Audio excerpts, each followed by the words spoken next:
నా గ్రీనారా జర్నీలో నాకు తెలిసిన ఒక ముఖ్యమైన విషయం, కన్సిస్టెన్సీ అంటే ఒక్క రోజుల్లో జరిగే మ్యాజిక్ కాదు.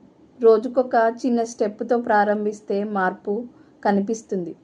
ఒకరోజు వీడియో, మరొక రోజు పోస్ట్, ఇంకో రోజు ఒక చిన్న మాట. ఒక్కసారైనా వావ్ అనిపించుకుంటే అది నా విజయం. కన్సిస్టెన్సీ అంటే పర్ఫెక్ట్గా ఉండాలని కాదు. ఎంత బిజీగా ఉన్నా, అలసిపోయినా ఏదైనా ఒక చిన్న పని చేయడమే. డిజిటల్ మహిళ వల్ల నేర్చుకున్న నిజమైన బలమే ఇది. రోజు చేయడమే.